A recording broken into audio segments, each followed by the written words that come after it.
बोल रही हूँ बेटे। सुन बेटा, तू अपने घर से कहीं चली जा, भाग जा, जल्दी कर पुत्र, और अपना आता पता किसी को मत बताना। हेलो चाय जी, लेकिन बात क्या हुई? आप ठीक तो हो? मैं ठीक हूँ बेटा। राणा यहाँ आया था, उसे पता चल गया कि तू यहाँ आई थी और तुझे सारी सच्चाई पता चल गई है, इसीलिए उसने तुझे मारने की धमकी दी है बेटा। तू भाग जा मेरी पुत्र, भाग जा। लेकिन चाय जी, आप क्या करोगे? वो आपको तो बहुत परेशान करेगा ना। मेरी फिक्र मत कर पुत्र, मैं खुद यहाँ से जाने लगी हूँ विक्की और मीनू को लेकर। लेकिन आप कहाँ जा रहे हो चाय जी? ये तो मुझे भी नहीं पता, लेकिन मैं किसी महफूज जगह पर जाऊंगी और जाते ही तुझे इत्तला कर दूंगी। तू जा बेटा। चाय जी पुत्र, अभी सोचने का वक्त नहीं है, बहुत कम टाइम। तू भाग जा, अपना ख्याल रखना बेटा, फिर तेरे साथ मेरा आशीर्वाद है। तू जा। चाय जी, हेलो चाय जी, हेलो, सुनिए बात।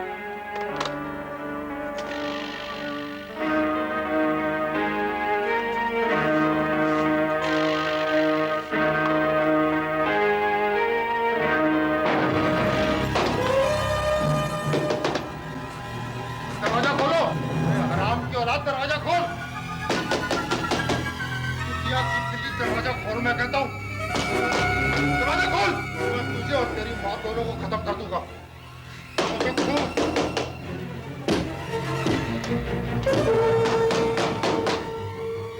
दरवाजे को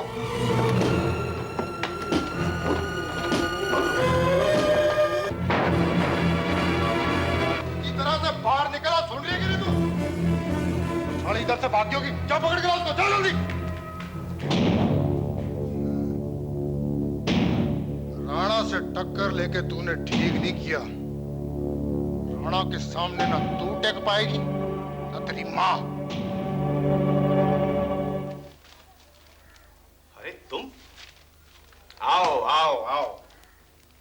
पहले तो मुझे लगा था कि तुम आओगे मुझसे मिलने के लिए, लेकिन जब तुम नहीं आए तो सोचा खुद ही फोन करके बुला लूं तुम्हें। आओ। दरअसल उस दिन जब तुमने मुझे शीना के साथ देखा तो मुझे लगा कि वो तो तुम्हें बताएगी नहीं मेरे बारे में, और तुम बेकार ही अंदर घुटते रहोगे। मैं जानना चाहता हूं तुम्हारे बारे में, क्योंकि तुम्हारा जिक्र कभी किसी ने मुझसे किया नहीं है। और उस दिन जब तुम दोनों को देखा तब लगा कि तुम दोनों बहुत करीब रह चुके हो। क्यों आए थे उस दिन मेरे घर? क्या रिश्ता है तुम्हारा मेरी बीवी से? रिश्ता जो भी हो जीजू, तुम्हें कहने की जरूरत नहीं कि वो तुम्हारी बीवी है।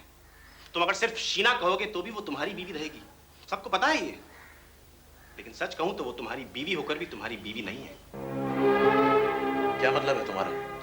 मतलब सिर्फ कागजों पर साइन कर देने से तो शादी नहीं हो जाती ना, उसके लिए दो दिलों का एक होना भी तो जरूरी है। जो भी कहना है साफ साफ क्यों नहीं कह देते? मैं सिर्फ ये कहना चाहता हूं कि तुम्हारी शादी के पहले भी मैं और शीना एक दूसरे के काफी करीब थे, इतने करीब कि वो अक्सर मेरे सामने गिड़गिड़ाया करती थी शादी के लिए। लेकिन मेरा सोचने का तरीका जरा अलग है। मैं ये शादीवादी को पसंद नहीं करता। हाँ, वैसे ही किसी के साथ रहने में मुझे कोई एतराज नहीं, कभी कभी रहा भी करते थे हम एक दूसरे के साथ। देखो, तुम्हारी शादी के ठीक एक रात पहले शीना यहाँ आई थी मेरे पास। वो रो रही थी, गिड़गिड़ा रही थी। वो चाहती थी कि मैं उससे शादी कर लूं, लेकिन मुझे उसकी आदत पता थी, इसलिए मैं नहीं माना। पहले वाली शादी में भी तो उसने यही सब नाटक किया था। पहली वाली कौन सी शादी? मतलब शीना ने तुम्हें इसके बारे में कुछ नहीं बताया? कमाल है। झूठी कहानी गढ़ रहे हो तुम। अरे वाह, भाई मुझे क्या जरूरत पड़ गई कहानियां गढ़ने की? वैसे शीना को तुमसे ये सब बातें छुपानी नहीं चाहिए थी। अब देखो ना, कोई 45 साल का बुढ़ा था, बिजनेसमैन, उसी से शादी करी थी उसने, लेकिन शायद उसी दिन उसे छोड़कर वो यहाँ आ गई थी मेरे पास। वैसे देखा जाए तो शीना का भी कोई कसूर नहीं इसमें। वो बेचारी इतना प्यार करती है मुझसे कि मेरे शादी के लिए राजी ना होने की वजह से बार बार मुझे जलाने के लिए ऐसी हरकतें करती रहती है। देखो ना, पहले उस बुढ़े से शादी कर ली और फिर तुमसे। अपने पर बस नहीं चलता होगा बेचारी का, पता नहीं क्या करती है।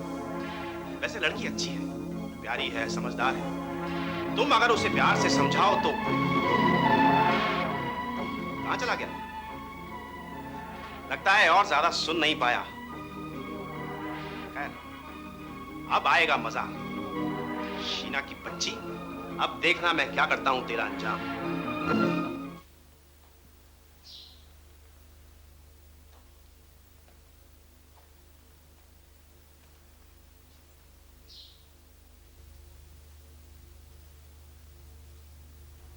जीजो, जीजो, जीजो, ये तुम्हें क्या हो गया है? जब से घर पे आए हो मुझसे बात ही नहीं कर रहे हो। देखो शीना, मैं जो भी कर रहा हूँ मुझे करने दो। Just leave me alone. ये क्या लीव मी अलोन की रट लगा रखी है? जीजो, पता नहीं पिछले दिन से तुम्हें पता नहीं क्या हो गया है। जो भी हो गया है रहने दो। जीजो प्लीज बताओ ना, मुझसे कोई गलती हुई है क्या? For God's sake शीना, ये मगरमच्छ के आंसू बहाना बंद करो। ये दिखाकर मेरी सिंपैथी नहीं मिल सकती तुम्हें, और मुझ पर इनका कोई असर नहीं होगा अब। I'm sorry. जीजो, जीजो प्लीज, जीजो। मुझे अपने हाल पे छोड़ दो शीना। लेकिन हुआ क्या है जीजो? मुझे कुछ बताओ तो सही। जानना चाहती हो क्या हुआ? हाँ। तुम्हारे अतीत ने जहर घोल दिया मेरी जिंदगी में। उस करण के अफेयर ने हिला के रख दिया मुझे। जीजो, जीजो तुम मेरी बीती जिंदगी को कुरेद रहे हो शादी के इतने वक्त बाद। मैं सोच भी नहीं सकती थी कि तुम इस तरह के आदमी हो। मैं तुम्हारी बीती जिंदगी को नहीं कुरेद रहा हूँ शीना। तुम्हारा अतीत बार बार लौट कर मेरे दिल को कुरेद रहा है। लौट के कैसे? अनजान मत बनो शीना। उस दिन वो करण क्या कर रहा था यहाँ पर? वो तो सिर्फ मुझसे मिलने आया था। हाँ, वो सिर्फ तुमसे मिलने आया था और तुम उसकी बाहों में झूल रही थी। जीजो, तुम्हें किसी ने भड़काया है। इतना बेवकूफ नहीं हूं मैं शीना, किसी और की बातों में आ जाऊंगा। अपनी आंखों से देखा है। अगर यही बात थी तो उस वक्त साफ साफ क्यों नहीं बोले? क्यों नहीं बोले कि यही बात तुम्हें कचोट रही थी? मैं तो उसी वक्त सब कुछ बता देती। और रही बात बाहों में झूलने की, अगर तुमने वाकई उसे देखा है तो अपने दिल से पूछो, जब उसने मुझे गले लगाने की कोशिश की थी तो क्या मैं चुपचाप खड़ी रही थी? क्या मैंने रिस्पॉन्ड किया था? एग्जैक्टली उसी तरह जिस तरह तुम करण से मिलने हमारी शादी से पहले गई थी, तब भी तो तुम चुप थी। कौन गिड़गिड़ा था उसके सामने ये कहलवाने के लिए कि वो तुमसे प्यार करता है? किसने मांगी थी उससे भीख? उसी ने ना। जीजो, झटका लग गया तुम्हें सुनकर? बेवकूफी तो मेरी थी जो तुम्हारे प्यार में इतना बेसुध हो गया था। शादी की पहली रात जब तुम खोई हुई थी तब भी मुझे समझ जाना चाहिए था कि तुम्हारा मन तो करण में अटका हुआ है, और मैं ये समझता रहा कि तुम डरी हुई हो। जिंदगी में इस बदलाव के लिए तुम तैयार नहीं हो। क्यों किया तुमने ऐसा शीना? प्यार दिया तुम्हें मैंने और तुमने इतनी बड़ी बात छुपाई रखी मुझसे। लेकिन बताने ना बताने से क्या फर्क पड़ता है जीजो? और वो जिंदगी जो बीत चुकी है, और उस दिन भी मैंने थोड़ी बुलाया था उसे, वो खुद आया था मुझसे मिलने। अपने आंसुओं से मुझे यकीन दिलाने की कोशिश मत करो शीना। जीजो प्लीज, जीजो मेरी बात तो सुनो। जीजो शट अप शीना। जीजो, कुछ नहीं सुनना मुझे, और इस बारे में कोई बहस नहीं होगी। प्लीज जीजो, प्लीज जीजो, प्लीज जीजो। I'll never forgive you. I'll never forgive you. I'll never forgive you.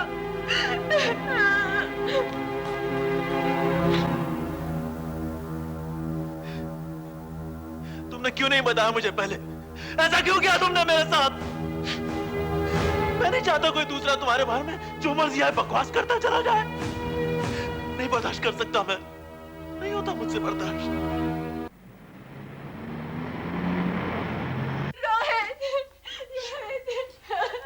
Rohit, सब कुछ खत्म हो गया। रोहित, लेकिन आखिर बात क्या है? रोहित, आप इन्हें यहाँ बिठाइए, मैं पानी लेकर आती हूँ। सब कुछ खत्म हो गया रोहित। शीना देखो, रो मत। शाबाश, अब बताओ आखिर हुआ क्या? रोहित, करण मेरे घर आया था और उसने जाने से पहले जबरदस्ती मुझे किस करने की कोशिश की, और मुझे लगता है जीजो ने देख लिया। फिर क्या हुआ?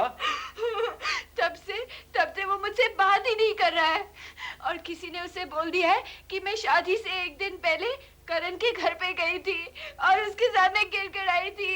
अब तो वो मुझसे बिल्कुल बात नहीं कर रहा है। लेकिन शीना, इस तरह से रोने से क्या फायदा? प्लीज चुप हो जाओ ना तुम, हम लोग कुछ ना कुछ करते हैं। प्लीज। मैं क्या करूं रोहित, मैं मर जाऊंगी। तुम चुप हो जाओ प्लीज।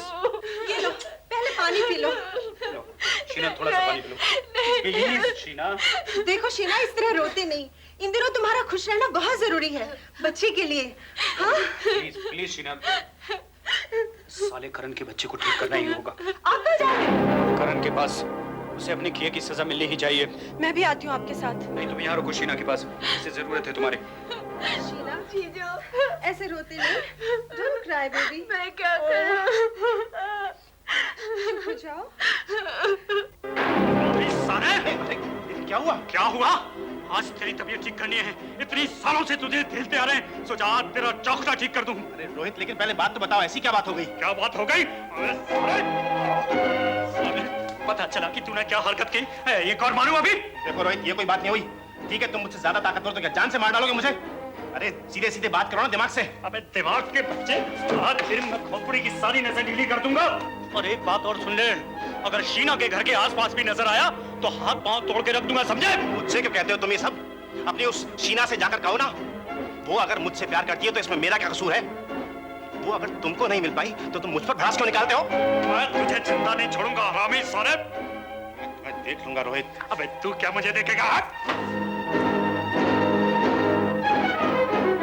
ठीक नहीं किया रोहित, बहुत बुरा किया है।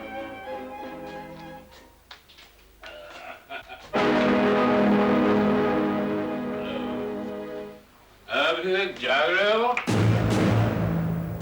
Meet my father. अशोक, ये औरत कौन है? हर बात में कब, कहाँ, क्यों का जवाब देने की आदत नहीं है मुझे। मैं पूछ रहा हूँ ये औरत कौन है और तू इसे कहाँ ले जा रहा है? बेडरूम में ले जा रहा हूँ। खुश? अशोक, पानी हाथ से आगे बढ़ा जा रहा है। मैं पूछ रहा हूँ ये औरत कौन है? तू क्यों इतनी दिलचस्पी ले रहा है, हाँ?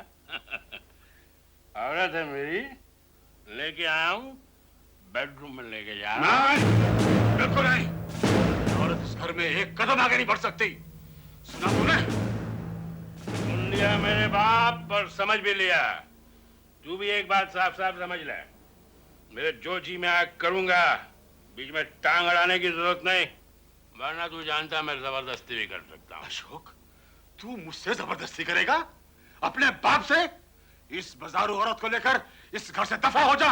अपनी मनहूस शक्ल मुझे आइंदा कभी मत दिखाना। अरे मनहूस शक्ल लेके तो तू मेरे सामने आया। अशोक, बार-बार। अशोक! अरे जब जब तू मेरे सामने आता है ना, मुझे वो सारी जायदाद याद आती है जो तेरे मरने पर मुझे मिलनी है।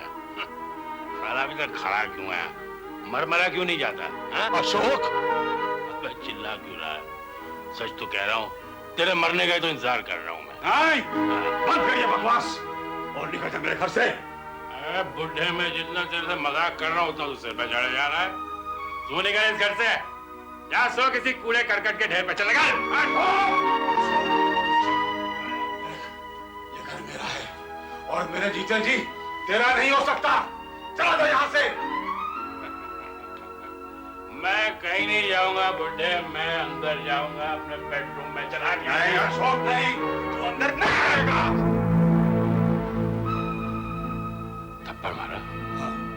तूने मुझे थप्पड़ मारा? हाँ। आज तक किसी की हिम्मत नहीं मुझ पे हाथ उठाने की, समझा? यही तो गलती हो गई। ये थप्पड़ तुझे बहुत पहले पड़ जाना चाहिए था। तो यार दिन ना देखना पड़ता। कान खोल कर सुन ले, ये मेरा घर है, मेरे पुरखों का घर है।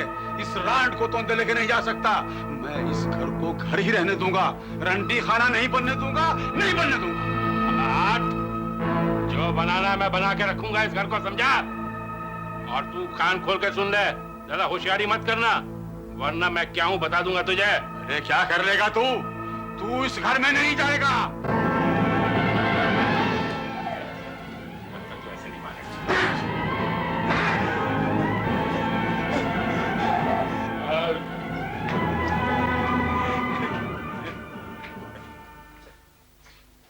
फिक्र करने की जरूरत नहीं, यहाँ तुम्हें कोई ढूंढ नहीं पाएगा। लेकिन राणा आसानी से चुप बैठने वाला नहीं है, खोज के ही दम लेगा मुझे। खोज तो नहीं सकते वो तुम्हें, क्योंकि ये एक ऐसी जगह है जहाँ उनकी सोच नहीं पहुँच सकती, और हमारे लोग जब भी चाहें उनकी था ले सकते हैं। फिर भी वो कुछ भी कर सकते हैं। बहुत खतरनाक लोग हैं। अगर उस समय मैं उनके हाथ आ जाती ना, तो खत्म करके ही दम लेते मुझे। वो किस्मत अच्छी थी मेरी कि मैं बच गई। देखो बेटा, तुम डरो मत, जरा भी। ये जगह तुम बिल्कुल महफूज हो। लेकिन यहाँ आखिर कब तक रहूंगी मैं? तब तक जब तक राणा और उसके आदमी तुम्हारे पीछे हैं। और सुनो, यहाँ से एक भी कदम इधर उधर नहीं रखना। लेकिन देखो बेटा, हम किसी तरह का भी जोखिम नहीं उठा सकते। जिस तरह तुम राणा के चंगुल से भागी हो, वो हर जगह तुम्हारी तलाश करेंगे, हर जगह तुम्हें ढूंढेंगे। बस यही एक जगह है जहाँ तुम आराम से रह सकती हो। लेकिन मैं यहाँ हमेशा के लिए तो नहीं रह सकती हूँ ना? क्यों नहीं रह सकती? अरे अब तो तुम्हारी जिंदगी यही है। और एक बात और, तुम्हारा घर आने जाने का झंझट भी खत्म हो जाएगा। और तारा और शीना का क्या होगा? तारा तो मेरे यहाँ रहने को मानेगी ही नहीं ना। और हम लोग भी उसे अपने इस ग्रुप के बारे में कुछ बतला नहीं सकते। तुम इसके बारे में कुछ मत बोलना। तारा को मैं समझाऊंगा, उससे मैं बात करूंगा। मुझे लगता है वो मान जाएगी। बड़ी अजीब सी बात है। आप कहते हैं मैं फिक्र ना करूं। मेरी रात भर कैसे बीती आपको पता है? आधी रात को जब सारे घर के दरवाजे खुले देखे तो मैं तो सिर से पैर तक हिल गई। ऐसे लगा जैसे कोई तूफान तबाही मचा के गया हो। हाँ, लेकिन तारा, घबराने की कोई बात नहीं, वो सेफ है। लेकिन वो है कहाँ? मैं रात भर उसे ढूंढती रही, मुझे वो कहीं नहीं मिली। प्लीज बताइए वो है कहाँ? आई एम सॉरी तारा, मैं तुम्हें नहीं बता सकता। क्यों? जरा सीक्रेट है। ऐसा कौन सा सीक्रेट है जो मुझे नहीं बताया जा सकता? वो मेरी दोस्त है इंस्पेक्टर साहब, मुझे तो पता होना चाहिए ना। पता नहीं क्यों आजकल हर बात मुझी से छिपाई जा रही है। जब मैंने आरजू से पूछा कि वो रात रात भर कहाँ रहती है, किस काम पे जाती है, तो उसने मुझे नहीं बताया। और अब आप मुझे ये नहीं बता रहे कि वो कहाँ है। कमाल ही है। समझने की कोशिश करो तारा। नहीं समझ में आता इंस्पेक्टर साहब, नहीं समझ में आता। पता नहीं क्यों इतनी अजीब अजीब सी बातें घट रही हैं मेरे साथ। सब कुछ धुंध में डूबा सा नजर आ रहा है और आप चाहते हैं कि मैं चुपचाप बैठी रहूं। मैं आपको यहाँ से बिना बताए नहीं जाने दूंगी इंस्पेक्टर साहब, आपको मुझे बताना पड़ेगा। बता सकता हूँ तारा, लेकिन तुम्हें कसम खानी पड़ेगी कि ये राज तुम किसी से नहीं कहोगी। किसी से यानी किसी से नहीं। हाँ, मैं वादा करती हूँ, कसम खाती हूँ, मैं किसी से नहीं कहूंगी इंस्पेक्टर साहब। पक्का ना? हाँ बिल्कुल पक्का। तारा की जुबान है इंस्पेक्टर साहब। सबसे पहले मैं तुम्हें यह बता दूं कि आरजू कोई गलत काम नहीं कर रही। वो वही कर रही है जो उसे करना चाहिए। उसकी जगह कोई और लड़की भी होती तो यही करती। यानी हमारा एक छोटा सा ग्रुप है, यूएससी, अंडरवर्ल्ड सीक्रेट सेल, जो छिपकर काम करता है। मैं और मेरा एक साथी मकरंद मिलकर उसे चलाते हैं। लेकिन आप लोग काम क्या करते हैं? हमारी एक छोटी सी फौज है जो माफिया और अंडरवर्ल्ड के खिलाफ छिपकर लड़ती है। बहुत बड़ा मकसद है हमारा, माफिया का खात्मा। पिछले 15 साल से नशीली दवाओं की तस्करी ने हमारे मुल्क के नाक में दम कर रखा है। पुलिस डिपार्टमेंट के सामने बहुत बड़ी चुनौती खड़ी कर दी। लेकिन आप लोग क्या कर पाएंगे? कोशिश कर रहे हैं। आखिर किसी न किसी को तो बीड़ा उठाना ही पड़ेगा ना। हमारी फौज में जितने भी लोग काम करते हैं वो माफिया की चोटें झेल चुके हैं। सबके दिल में एक तरह की आग जल रही है। उसी आग का इस्तेमाल कर रही है हमारी फौज। आरजू भी हमारी फौज की एक फौजी है जो यूएससी का अखबार चलाती है। अखबार? हाँ, हम चोरी छिपे एक अखबार निकालते हैं जिसमें तस्करों और अंडरवर्ल्ड के खिलाफ जानकारियों को भांडा फोड़ा जाता है। वो जानकारियां जो उनके करीबी लोगों को ही पता होती हैं। लेकिन ये तो बहुत खतरनाक काम है। बिल्कुल, लेकिन मकसद पूरा करने के लिए खतरों से जूझना बहुत जरूरी है। लेकिन अपने मेंबर्स की जान की हिफाजत का भी कोई तरीका है आपके पास? जान बचाने का ख्याल तुम जैसी लड़की को ही आ सकता है तारा। हमारी फौज का मकसद उसकी जान से ऊपर है।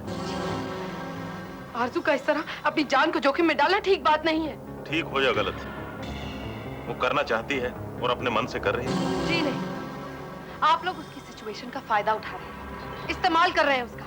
You are using her। तुम जानती हो तारा कितना बड़ा ज्वालामुखी धधक रहा है उसमें, कितनी आग जल रही है उसके सीने में। उस आग का बाहर निकलना बहुत जरूरी है, वरना वो आग उसको जलाकर राख कर देगी, तबाह कर देगी उसको। पागल भी हो सकती है। जरा समझने की कोशिश करो, ठंडे दिमाग से सोचो। इस वक्त वो महफूज है, वरना राणा के आदमी उसके जान के पीछे हाथ धोके पड़े हुए। इस वक्त वो जहां है, राणा के फरिश्ते भी उसे ढूंढ नहीं सकते। क्या मैं आरजू से मिल सकती हूँ? नहीं, अभी नहीं। इस वक्त वो राणा के गैंग में घुसपैठ करने की कोशिश कर रही है। Thank you.